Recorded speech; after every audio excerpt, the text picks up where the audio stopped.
Hey everyone, how's it going? Welcome to episode number 901 of NoDQ&AV video, which means the countdown to 1,000 episodes is on. For future videos, if you would like to submit questions, please use the hashtag RoadToNoDQ1000. Thank you all for your support in checking out the videos. I appreciate it. Let's get started today. We're coming off Monday Night Raw. A lot of topics to cover here as we head towards the Royal Rumble. Things starting to look a lot more clearer now, the direction heading into the Royal Rumble. So let's get down to your questions regarding the Rumble and other topics. First one today comes from Mr. Johnson. What do you think about Undertaker officially entering the Royal Rumble, and what do you think his chances are of winning it? I am not surprised. I have talked about The Undertaker for weeks possibly being in the Royal Rumble. Tonight it was made official. I think there's a very good chance he wins the Royal Rumble. I mean, the last several weeks I said it would probably be either Undertaker or Chris Jericho winning the Royal Rumble. And I think heading into WrestleMania with Undertaker being in there and the speech he gave on Raw, 29 holes for 29 souls. Undertaker is probably going to be in the main event at WrestleMania, and if he's in the main event, who is he going to face? The most likely candidate? John Cena. And there's been this talk about title versus career. Undertaker wins the Rumble, goes for the title, but has to put his career on the line. Something like that. They could do that type of storyline. But it's looking to me like Undertaker is going to win. He has to be one of the favorites to win now. I'm not expecting Goldberg or Lesnar to win, and even though Jericho, I think, has a decent chance of winning, right now it's looking like Jericho is not going to win the Rumble, and that leads me to the next question here, which I got from Jishnu. Does Chris Jericho's victory mean that Roman Reigns wins the Universal title at Royal Rumble and Jericho versus Kevin Owens is for the US title at Mania? I had mentioned in one of the recent videos, I think it was actually episode 900, I mentioned the idea that if Reigns loses the US title, then it's more likely that Owens and Jericho will be at WrestleMania for the US title and Reigns will win the Universal title at the Royal Rumble, or perhaps he'll win it at Fastlane. That could also happen, but it's looking to me now, based off of Raw, with The Undertaker's promo and the main event with Jericho winning the US title, although I'm not sure if Jericho's the US champion or if Jericho and Owens are co-holders. I mean, Corey Graves did mention that they were co-holders, but Michael Cole said that Jericho was the champion. I guess they could do some sort of storyline like that where they both lay claim to being the champion, and that sets up something at WrestleMania. Either way, it seems to me like the direction for WrestleMania is Kevin Owens versus Chris Jericho, which we expected, and that match will be for the US title. Roman Reigns versus Braun Strowman, considering the fact that WWE has been booking Strowman so strongly over the past several weeks, it sure seems like they're grooming him for Roman Reigns. So they could end up doing Reigns versus Strowman for the Universal title, and then for the WWE title, John Cena versus The Undertaker. Potentially a title versus streak match. Maybe they'll do Elimination Chamber where Undertaker loses the title to Cena and gets his rematch but has to put his career on the line. So there are a lot of different ways it can go, but right now, that's my prediction. That's what it's looking like to me based off of Raw. And things could still change. I mean, maybe Jericho will win the Royal Rumble, but now that he's the US champion, I think it's less likely. And again, things could change between now and the Rumble. Something could happen. Jericho could lose the title. I mean, who knows? But right now, based off of Raw, that's my prediction heading into the Rumble and WrestleMania. My overall prediction. This one comes from Jordan Turner, who is a columnist on NoDQ.com. First time asker. My question is, will WWE pick the correct Royal Rumble winner? Keep up the great work. I think in terms of picking a winner that the fans will accept, I think it's pretty safe to say the winner will not get booed out of the building. If it's Undertaker, the fans are going to be happy. If it's Jericho, the fans are going to be happy. I think even if Goldberg won the Rumble, the fans would be happy. And same thing with Lesnar. I mean, those are the 4 candidates I think that are most likely to win the Rumble. Anybody else would be very much a long shot. So I think this year it's going to be really tough for WWE to screw this one up. I mean, they're definitely building it up correctly and having the right people in the Royal Rumble match. And I think it will go over well. I think it would take a lot for there to be backlash at this year's Royal Rumble. I would be really surprised if the fans were not happy with the outcome. So as of right now, I think they will be fine. Now, if you're asking about will they pick the winner that makes the most logical sense, I mean, Undertaker and Cena, to me it's very ABC booking. Having Undertaker win the Rumble and facing Cena at WrestleMania, to me that makes a lot of sense. That is the big match I've been talking about for years. And if Jericho won and Owens had retained the U.S. title, the Universal title, if Owens retained the Universal title at the Rumble and Jericho won the Rumble, that would make sense. But now that Reigns lost the U.S. title, I don't see WWE having Reigns lose at the Royal Rumble unless something happens in the next couple weeks. So I think whatever they do, it will probably make sense going into WrestleMania. It might be a bit predictable, but sometimes it's better to be predictable and have something make sense than to try and swerve people and have it not make any sense. Next question here comes from Sean. What are your thoughts on a possible Dean Ambrose and Baron Corbin match at WrestleMania for the IC title? I like that idea, and I think that there's a decent possibility of that happening, although what do you do with The Miz? I mean, it's really interesting because I think WWE's building up Baron Corbin for something big, and him and Ambrose for the IC title would be a huge match at WrestleMania. However, I really want to see The Miz in a high-profile match. Maybe they'll... I'm thinking there's a decent chance the IC title match will be your typical match that they've been doing the last few years.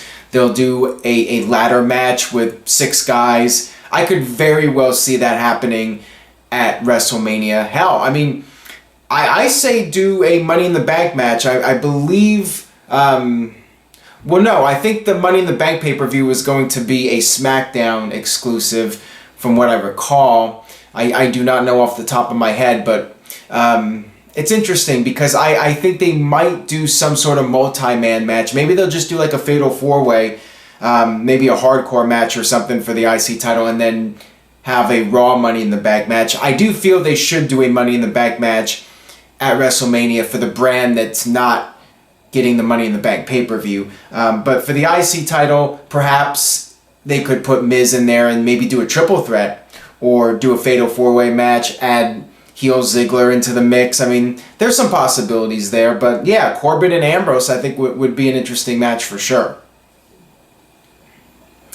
This one comes from Bick. Could you see a dark horse like The Miz, Baron Corbin, or Strowman winning the Royal Rumble?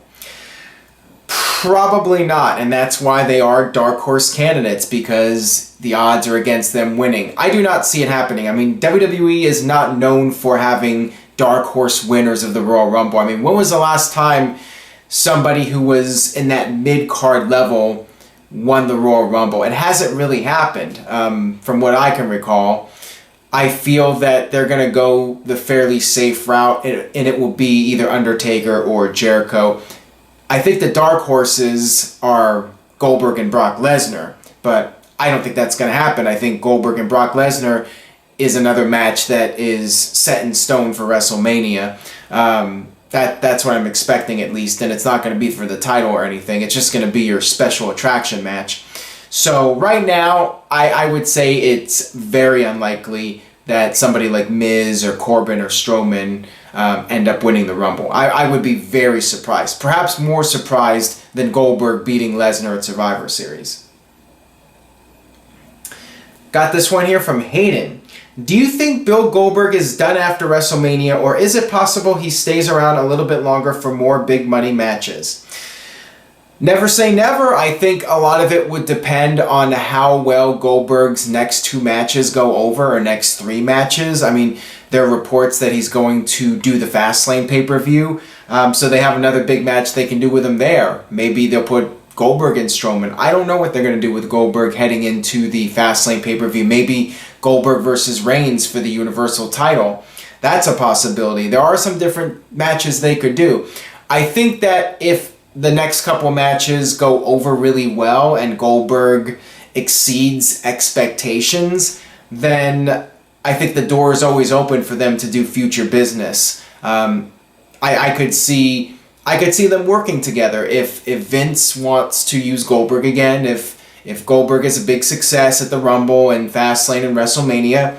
I think Vince would want to do business with Goldberg, and I think Goldberg, if he's getting paid the right amount of money, I think he would be open to the idea. So I definitely would not rule it out, but my gut feeling is he's probably just going to do this last run and call it a career, be able to say that he ended things on a high note with WWE. He came back for a few more matches, had his moment in the spotlight one last time, and go off into the sunset. So I would be surprised if he sticks around past WrestleMania. But again, never say never. This one comes from Sean T. Flick. What do you think of Seth Rollins reportedly getting a new theme song? I personally don't see the need for it. I actually feel he does need it. I feel that Seth Rollins has cooled off significantly since he turned babyface. I mean, first of all, they screwed up his babyface turn by not having him come back as a babyface, and then when they did turn him, he was whining and complaining about Kevin Owens taking the shortcuts when it was the same exact thing Rollins was doing. And I think it damaged his character, and I think he needs a little bit of an overhaul at this point. So I would definitely consider changing his music. And that band that is doing the remix or whatever, they've done other theme songs. They've done Dolph Ziggler's song. They did Cody's song in TNA. So I think they could do a kick-ass theme for Seth Rollins. You know, his theme song, it's very basic, and they could do a little bit more of a complex theme with lyrics and everything. I'm all for it. I actually think it's a great idea to change things up a little bit with him and give him a little bit of a makeover, a little bit of a character makeover. I feel it's a good idea for him. This one comes from Doom Reverb. How would you rate Mick Foley's current GM run when compared to his 2000 commissioner run? Is it even close? As much as I like Mick Foley, it's not even close. I mean, that 2000 run, Foley was at the top of his game. I mean, his humor was very sharp, and he worked really well with Kurt Angle and Edge and Christian. And Foley's had some moments where he has shined as the GM. I mean, his stuff with Sami Zayn, he cut some good promos. Part of it's the bad writing. Part of it, I just think, is Foley just being a step off. You know, he's a lot older now, and he was out of the spotlight for a while. And, you know, that whole thing with him screwing up the city, and, you know, he did come up with the thing where he reads it off of his palm, which I thought was a nice touch there. So at least Foley acknowledges it. But, yeah, I mean, I feel the original version of what Foley's role was, where he was the authority figure, you know, that was the best version. And anything done after that is basically an imitation of that, or trying to recreate that. So it is what it is. The original, it's hard to top the original of anything, whether it's a role somebody's playing or a movie in general. I mean, whatever the case is, it's hard to top the original. This one comes from SmartMark99. What are your thoughts on possibly having somewhere down the line AJ Styles winning the IC title if he's out of the world title picture? I do not really see the need for that, although I guess you could have AJ go for all the titles and win all the titles. I mean, it would have made more sense for him to win the IC title first as a stepping stone to becoming the WWE champion. But now that he's the WWE champion and he's been in that spotlight for so long, I think that would be a real step down for him. I mean, with Dean Ambrose was never really booked as a top guy in WWE. I mean, he was always towards the top. He was part of the Shield, but he wasn't really built as the face of a brand. When you look at AJ Styles, he's pretty much become the face of the SmackDown brand with John Cena being gone. And I think with AJ's ability, I mean, he's arguably the best in-ring performer in WWE. he's always going to be towards the top. So I really don't see the need for him to be the IC champion. I do feel it would be a step down for him if he won the IC title. I think he should be staying in the WWE title picture for as long as possible. And if not, then he just doesn't need to go for a title. You know, he can have big matches with top stars without having a championship on the line. Got this one here from B Money. What is your opinion on Vince Russo's first stint with WCW that lasted for 3 months till he was let go by WCW in January 2000?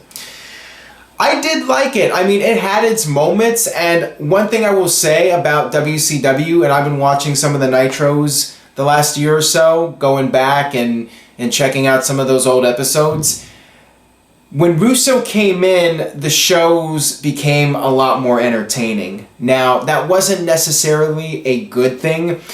Part of the problem with WCW around that time was that when Russo came in, it basically became a second-rate version of what WWE was already doing. That was the real problem, that WCW lost its identity, and instead of being an alternative to what WWE was doing, it was basically a second-rate version with far weaker production values. And that was a major problem. When I look back at some of those Nitros in the end of 1999, the production was so bad. I mean, Russo was trying to produce a faster-paced show, and the guys in charge of production could not produce the fast-paced show that WWE could produce with Kevin Dunn and all those people. I mean, WWE's production for many decades has been just pretty much flawless, and WWE has one of the best production teams in television, let's face it.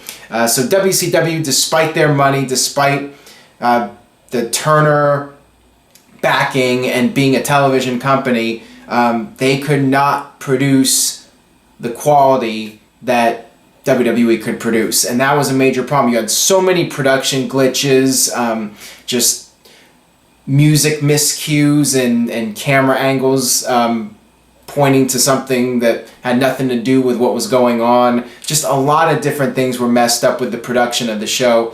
And then, of course, you know, the Crash TV format just was not something that WCW fans wanted to see. If that's what they wanted to see, they would be watching WWE. They wanted to see something different. So that was also the other big problem when Russo came in. But those shows were very entertaining. I mean, they were certainly not boring. And the shows before Russo came in, I thought were boring. And after Russo left, the shows got boring again. So it is what it is. I felt Russo did make the shows more entertaining and faster paced. It's just he didn't have the WWE production values to go with that. This one comes from #Master@Deleting. Brother Aaron, I knew you'd come. I would like to ask, what are your thoughts on Broken Matt Hardy and how far the gimmick can go? I have been praising Matt Hardy for several months. I mean, he was really the best thing about TNA in 2016. I mean, there was almost nothing noteworthy that happened in TNA during 2016 until Matt Hardy started doing that character, and it's one of the few things that people have really paid attention to, and it's gotten to the point where people have done delete chants on WWE programming, and that hasn't happened in a long time where something TNA related gets chanted at a WWE show. Matt Hardy completely reinvented himself. I give him all the credit in the world for thinking outside the box and doing something different, and I think that's what you need to do to succeed. You need to take chances. You need to try to come up with new, innovative concepts. How far can it go? Unfortunately, it's TNA, and I think there's going to be a ceiling in TNA. I think if Matt Hardy could bring that gimmick to WWE, there would be a lot of potential. I think you could do some really interesting stuff with the Wyatt family and the Hardys, the Broken Hardys. I mean, I think Broken Matt Hardy in WWE could really go very far and take it to a whole new level, and I could definitely see that character having some mainstream success with the WWE machine behind it. We'll see what happens. We'll see if Matt Hardy or Matt and Jeff Hardy end up in WWE. But if they stay in TNA, I think it's probably already reached its peak, the whole broken Matt Hardy gimmick, and I don't see it going any further. So that might be something for Matt and Jeff to consider, but at the end of the day, they got to do what's best for them. That'll do it for episode number 901 of No DQ&A Video. Again, use the hashtag RoadToNoDQ1000 to submit your questions. Subscribe if you haven't already, youtube.com/AaronRiffNoDQ. Stay tuned to NoDQ.com for the very latest regarding the Royal Rumble. Very busy week coming up here, lots of stuff to cover. And NoDQ.com will have the very latest as it becomes available. With that being said, I will see you guys next time.